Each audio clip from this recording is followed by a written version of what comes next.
इमरान खान साहब को सख्त तरीन कैद तन्हाई वाली सजा दी गई है और उनको कैद तन्हाई में रखा गया है बगैर किसी जज के ऑर्डर के। कोई बंदा उनको मिल भी नहीं सकता। मियां साहब की तो रोजाना मुलाकातें होती थी, दबाने वाले बंदे अलग आते थे, फिजियोथेरेपी वाले बंदे अलग आते थे। डॉक्टर मियां साहब को 4-4 दफा अपना डॉक्टर अदनान जो है वो जेल के अंदर टाइम गुजारता था। मियां साहब लिस्टों के ऊपर साइन करते थे। पर डे को 20 से ज्यादा बंदे मियां नवाज शरीफ साहब ने भुगताए जब जेल में रहे वो, अभी इमरान खान के दौर में। इनकी तो मौजें लगी हुई थी ना, एसी चल रहे थे, जेल के अंदर जो स्वीट है वो मिले हुए थे पूरे के पूरे। जरदारी साहब का भी यही था, मरियम नवाज का भी यही था। जो बुरे से बुरा कमरा भी उन्होंने जेल का दिखाने की कोशिश की वो भी बहुत बेहतर था। इमरान खान को जहां पे रखा हुआ जिस कोठरी के अंदर, उससे तो बहुत बेहतर था। लिहाजा ये इन सबको ये पता है कि जैसी जेल इमरान खान ने काटी है आज के बाद वैसी जेलें काटनी पड़ेगी। इन्हें इस बात का आइडिया है और ये डरे हुए हैं कि हमने उन जेलों में नहीं जाना। लिहाजा ये इक्तदार के साथ चिपके रहने के लिए ये जूतों को जुबान से भी पॉलिश करेंगे और ये कोशिश करेंगे कि जिनके पैरों में जूते हैं उनके पैर भी मजबूत रहें और उनके साथ भी कुछ बुरा ना हो। एस्टेब्लिशमेंट डरी हुई है अपनी मुसीबत को लेकर, क्योंकि उनकी बदनामी बहुत हो रही है। उनके अपने अंदर एक बहुत बड़ी सोच डेवलप हो रही है कि यार ये क्या बकवास है, हम किस लिए मार खा रहे हैं, अवाम तो हमसे प्यार करती थी, नफरत क्यों कर रही है। एक आदमी के बुग्ज में मिलिट्री एस्टेब्लिशमेंट ने पूरे इदारे का नुकसान नहीं किया। इमरान खान ने यही तो बात की है। इमरान खान ने कहा कि आसिम मुनीर साहब की वजह से जो नुकसान है वो पूरे इदारे को हो रहा है, ये इमरान खान साहब ने कहा और वो इस बात के ऊपर कन्विंस हैं। तो ये लगातार एक बदनामी हो रही है अवाम से।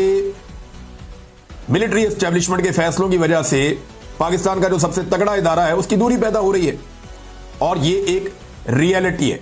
उन्हें अपनी मुसीबत पड़ी हुई है और जो सियासतदान है उन्हें अपनी मुसीबत पड़ी हुई है। वो ये जानते हैं कि जिस चोरी के साथ वो आए हैं, जो 2 नंबरी उन्होंने की है, अगर इमरान खान को मौका मिल गया तो हम तो जेलों में जाएंगे और अब जेलों के अंदर पहले जैसी सहूलतें भी नहीं मिलेंगी, क्योंकि इमरान खान जेल काट के आ गया। उसको पता चल गया कि जेलों में सहूलतें कैसे मिलती हैं और रखा कैसे जाता है और कानून क्या होता है और तरीकाकार क्या होता है। अब पहले वाली मौजें भी नहीं होनी। तो ये सारे डरे हुए हैं और इनका डर इन्हें मजबूर कर रहा है कि ये एक दूसरे के जूते पॉलिश करें और एक दूसरे को सपोर्ट देते रहे। लेकिन ये एक दूसरे को सपोर्ट देने वाले लोग जो है ये चंद दर्जन है, थोड़े से लोग हैं, ज्यादा नहीं है। जिस दिन अवाम खड़ी हो गई, उनकी आबादी 25 करोड़ से ज्यादा है। जिस दिन पाकिस्तानी खड़े हो गए, अवाम खड़ी हो गई, उस दिन ये आपको चंद दर्जन लोग नजर भी नहीं आएंगे। ये बेचारे फ्लाइटें ढूंढते फिरेंगे, कोई उधर भागेगा, कोई उधर भागेगा, कोई उधर भागेगा। ये आपको दिखाई भी नहीं देंगे। आप इन्हें ढूंढेंगे, आपको पता चलेगा ये गए किधर। हसीना वाजिद वाला सीन याद है ना आपको, जो बांग्लादेश में हुआ, पाक से खानदान के साथ श्रीलंका में क्या हुआ। तो ये बड़े बड़े जो माफिया खानदान है, इनके साथ पाकिस्तान में ये ना हो जाए, इस वजह से ये डरते हैं। और अवाम का ये हक है कि वो पुरअमन तरीके से अपना एहतजाज करें। और देखें, पूरी दुनिया के अंदर इनकलाब आते हैं। अब पाकिस्तानी उठ गए और उन्होंने ये फैसला कर लिया कि हमने इनको सीधा करना है, तो पाकिस्तानी इनको सीधा कर लेंगे। ये पूरी दुनिया के अंदर डिक्टेटर्स के साथ यही होता है। और अल्टीमेटली पाकिस्तान के अंदर भी अवामी एहतजाज या अवामी तहरीक के नतीजे में ही चीजें ठीक हो सकती हैं। अब नाज़रीन, जो सुपरिटेंडेंट अडियाला जेल है उसके हवाले से एक खबर आई है, मैं आपके साथ शेयर कर देता हूं। इस आदमी के बारे में दावा किया जा रहा है कि इसको करप्शन पे फारिग किया गया था और ये डॉन अखबार के अंदर इसकी खबर भी छपी है। और इसने कोई करप्शन की थी, कुछ दूसरे इसने अजीबोगरीब काम किए थे और इसे जो है वो मिसकंडक्ट और नाअहली पर तहरीके इंसाफ के दौर में, मिसकंडक्ट और नाअहली, उसमें तहरीके इंसाफ के दौर में 90 रोज के लिए इसको मुअत्तल किया गया था। तो अब जेल में जो इमरान खान साहब के लिए मुश्किलात बढ़ रही हैं उसमें यह भी है। देखिए, हुआ यह है कि मौजूदा जो रिजीम है, इन्होंने इमरान खान की हुकूमत खत्म होने के बाद चुन चुन के वो बंदे निकाले जिन्हें इमरान खान साहब के दौरे हुकूमत में सजाएं होने वाली थी। मैं बहुत सारे ऐसे ब्यूरोक्रेट्स को, बहुत सारे ऐसे पुलिस वालों को, दीगर महकमों के अंदर जो लोग हैं उन्हें जानता हूं, जिनके साथ बहुत बुरा होने लगा था अगर इमरान खान साहब का दौर बचा रहता, जिनके ऊपर इंक्वायरियां चल रही थी। उन तमाम को 2 ऑप्शन दिए गए, या तो ये इंक्वायरियां चलती रहेंगी, हम आपको सजाएं देंगे, या फिर आप हमारे रिजीम के गुलाम बन जाएं। जो हम आपको कहेंगे आप वही करें, आपको पोस्टिंग भी मिलेगी, आपको ओहदे पर भी रखेंगे, आपकी इंक्वायरी और केस भी खत्म। तो इस तरह बहुत सारे पुलिस वाले, बहुत सारे अफसरान, बहुत सारे ब्यूरोक्रेट्स, उन्हें कंट्रोल कर लिया गया और उन्हें फिर इस्तेमाल किया गया धमका के, ब्लैकमेल करके। और फिर वो ये भी देख रहे थे कि जनाब नौकरी भी चल रही है, पैसा भी कमा रहे हैं, अन्नी पड़ी हुई है, तनख्वाहें भी मिल रही हैं मुफ्त की, अच्छी पोस्टिंग भी हो गई है, मौजा ही मौजा, और कोई पूछने वाला भी नहीं है।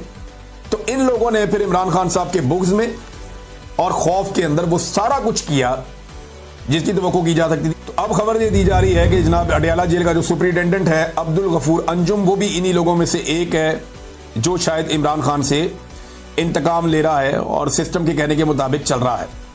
नाज़रीन, इसहाक डार साहब ने, अच्छा मैं एक चीज मैं आपको और बताऊं कि मिलिट्री एस्टेब्लिशमेंट को कोई फर्क नहीं पड़ता कि कोई करप्शन करता है या नहीं करता, कोई मिसकंडक्ट करता है या नहीं करता, उन्हें कोई फर्क नहीं पड़ता कोई बंदा जो है वो नाअहली करता है या नहीं करता, उनका मफाद जो है वो सेफ रहना चाहिए।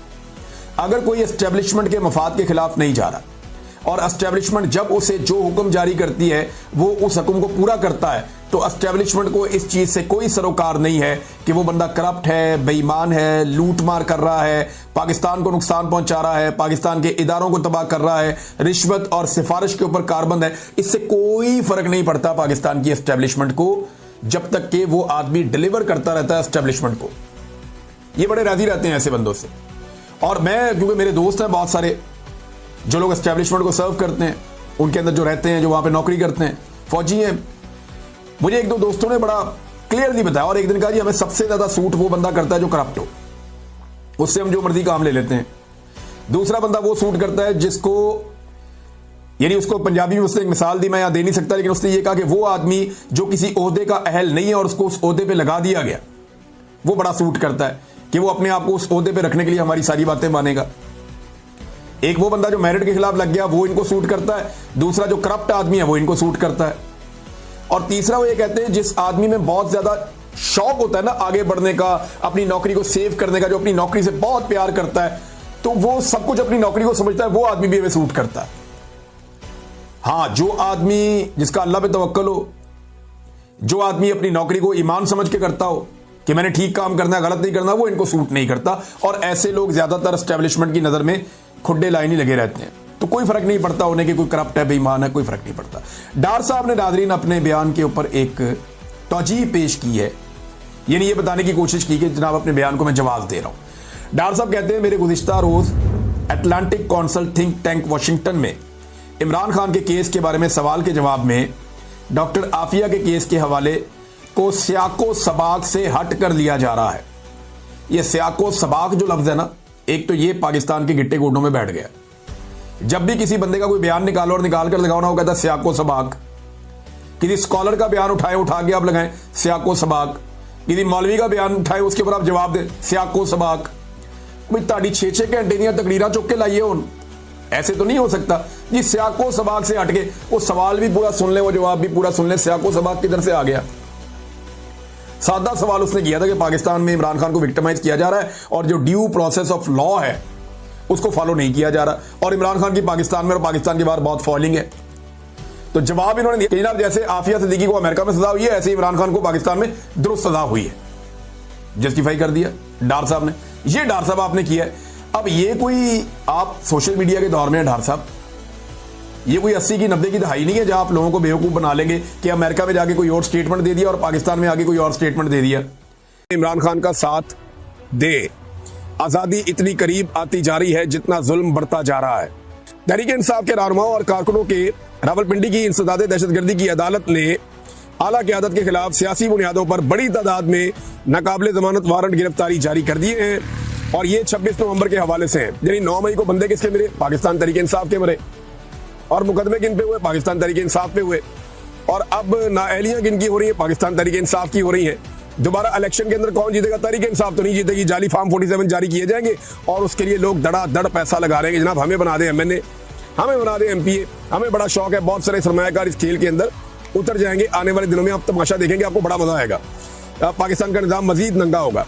और अब जनाब बहुत सारे वारंट जारी कर दिए गए 26 नवंबर के हवाले से एहतजाज के बारे में, और मजे की बात यह है कि 26 नवंबर को भी कत्लेआम पाकिस्तान तहरीक इंसाफ का हुआ था। जो बंदे गायब हुए वो पाकिस्तान तहरीक इंसाफ के हुए, जिन लोगों को गोलियां लगी वो पाकिस्तान तहरीक इंसाफ के लोग हैं, लेकिन एक भी मुकदमा वहां पे नहीं हुआ। जो एहतजाज करने वाले पुरअमन मुजाहिरीन थे, इससे पहले बहुत लोग आए, इससे पहले बेशुमार लोग आते रहे। PMLN आती रही है, पीपल्स पार्टी आती रही है, जमात इस्लामी आती रही है, फजल रहमान साहब आते रहे, इमरान खान साहब के दौर में सारे आए हैं, और इमरान खान साहब ने उनको बैठने दिया, आके एहतजाज करने दिया। ये तो दर्दे दे दे के वापस जाते रहे, तो इमरान खान साहब ने कुछ नहीं कहा। तो मामला ये है कि अब इस वक्त उस एहतजाज के नतीजे में शेख वकास अकरम, कमल शोजब, कर्नल रिटायर अजमल साबर, अलीमा खान, उमर अयूब और साबिक सदर पाकिस्तान आरफ अलवी साहब के भी मुकदमात नाकाबिले वारंट जारी कर दिए गए हैं। ये पाकिस्तान का निज़ाम एक एक करके अपने सारे कपड़े उतार रहा है। और वो शहीद अरशद शरीफ भाई ने कहा था ना कि बादशाह नंगा है, तो बादशाह वाकई नंगा है और क्या खूब नंगा है। अब हर तरफ से नंगा दिखाई दे रहा है और पाकिस्तानी कौम के सामने उसके कपड़े पड़े हुए हैं और बादशाह नंगा फिर रहा है और उसका नंगापन नजर भी आ रहा है। लेकिन वो बज़िद है कि उसने ऐसे ही फिरना है और उसे कोई नंगा ना कहे। जो उसे नंगा कहेगा वो उसे नंगा करके मारेगा या उसे अगवा कर देगा, जबरी तौर पे लापता कर देगा, या उसके साथ कोई और ज्यादती की जाएगी, उसका कारोबार तबाह कर दिया जाएगा, या अल्टीमेटली उसको अपना देश छोड़कर भागना पड़ेगा। ये नाज़रीन सूरत हाल है। और इसी तरह थाना कराची कंपनी इस्लामाबाद के मुकदमा नंबर 1193 में इस्तदाद दहशतगर्दी अदालत रावलपिंडी ने भी नाकाबिले जमानत वारंट गिरफ्तारी जारी कर दिए हैं।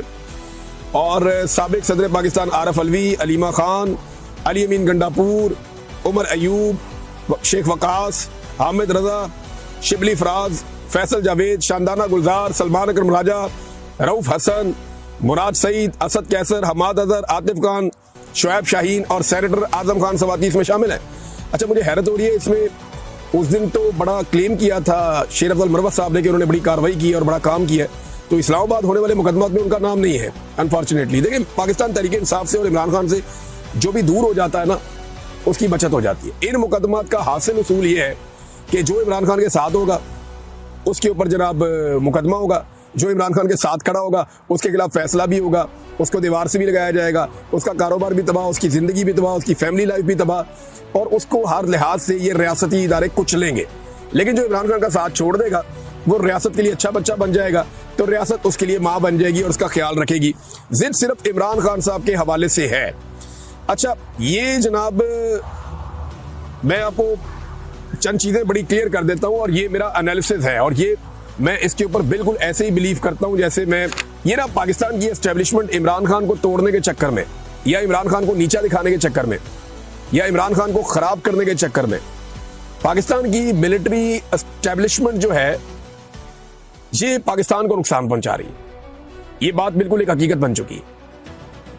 ये इमरान खान को खत्म शुद्ध करते करते खुदा ना खास्ता पाकिस्तान को खत्म शुद्ध करते जा रहे हैं। आप देखें, इमरान खान को मारने के चक्कर में इन्होंने पाकिस्तान को कहां से कहां पहुंचा दिया। आज आपके ज़र मुबादला के जो ज़खायर हैं उनके अंदर कर्जा पड़ा हुआ है, आपके पास बेचने के लिए कुछ नहीं बचा। अब आप अपनी जमीन खोद के सारी मादनियात बेचना चाह रहे हैं। कभी किसी को आप चूना बेच देते हैं, जनाब चूना लगा देते हैं कि हमारे पास तेल निकला है। वो तो जब तेल निकलेगा तब निकलेगा ना। तेल के ज़खायर पाकिस्तान के अंदर है, ये हम 70 साल से सुन रहे हैं। हर दौर में हमने सुना कि पाकिस्तान में तेल के ज़खायर है, पाकिस्तान जानबूझकर नहीं निकालता। तो पाकिस्तान कब निकालेगा ये हमें पता नहीं था। पता चला जी पाकिस्तान नहीं निकालेगा, अमेरिका निकालेगा। अमेरिकन कंपनियां आएंगी, वो यहाँ से आकर तेल निकालेंगी। वैसे दुनिया में जहां भी निकालती है अमेरिकन कंपनियां या यूरोपियन कंपनियां आकर निकालती हैं, लेकिन पाकिस्तान के जो सौदे होते हैं वो बहुत अजीब होते हैं। यानी हमने जब IPPs के साथ सौदा किया तो बेड़ा ही गर्क सौदा किया। हमने उन्हें कहा जनाब आप बिजली बनाएं ना बनाएं, आपको हम बिल देंगे। ये हो सकता है? यानी कोई एक अनपढ़ तरीन आदमी होगा ना, जो कभी स्कूल में नहीं गया होगा, उसको भी आप कहेंगे ना यार एक सौदा कर लेते हैं, तूने पूरा साल मुझे 1 किलो आटे के रोजाना पैसे देने, क्योंकि तेरे घर में 1 किलो आटा पकता है। लेकिन जिस दिन तुम कहीं गांव जाओगे, कहीं और जाओगे, खाना नहीं पकाओगे या चावल पकाओगे या कुछ और करोगे, उस दिन भी हम तुमसे 1 किलो आटे के पैसे लेंगे। वो आदमी जूता उतार के मारेगा कि भाई ये कौन सा मुआहदा मेरे साथ तुम कर रहे हो। अब ये इस किस्म के मुआहदे किए हुए हैं। पाकिस्तानी 1 यूनिट इस्तेमाल करते हैं, 3 यूनिट के पैसे देते हैं। और ये पाकिस्तान के साथ किसने किया? जरदारी और शरीफों के इकट्ठ ने। कुछ रेंटल पावर लेकर आ गए थे उस दौर में, जरदारी साहब के दौर में, और रही सही कसर जो है वो दबा के पूरी की है दोनों भाइयों ने। शहबाज शरीफ ने और नवाज शरीफ ने इतनी बिजली बनाई जो हम इस्तेमाल ही नहीं कर सकते। हमारी जो इस्तेमाल करने की कैपेसिटी है उससे दुगनी से ज्यादा बिजली इन्होंने बनाई, फिर भी लोड शेडिंग करते हैं। फिर बिजली महंगी इतनी कर दी कि आम आदमी पहुंच से बाहर हो गई। और अब तो लोग खुदकुशियां कर रहे हैं बिजली के बिलों की वजह से। ये हकीकत है और ये खबरें आप रोजाना की बुनियादों पर सुनते हैं। इन्होंने इमरान खान को खत्म शुद्ध करने की ख्वाहिश में पाकिस्तान को खुदा न खास्ता खत्म शुद्ध करना शुरू कर दिया। आधे पाकिस्तानी लगभग जो है वो गुर्बत की लकीर से नीचे जा रहे हैं। ये किसने किया? ये इन्होंने किया, मिलिट्री एस्टेब्लिशमेंट ने। और किसने किया? किसान बर्बाद कर दिया, मजदूर बर्बाद कर दिया, मेहनत कश को रोल के रख दिया, तनख्वाहदार तबके का जीना हराम कर दिया। छोटे ताजिर, आप किसी से भी बात कर लें पाकिस्तान से, रोजाना लोग मुझे मैसेज करते हैं कि सर कारोबार चल ही नहीं रहा। कोई छोटा से छोटा मैन्युफैक्चरर जो है ना वो कह रहा है कारोबार नहीं चल रहा। जो लोग प्रॉपर्टी का काम करते थे उनसे बात करता हूँ, कहते हैं सर घर बना ही नहीं सकते हम।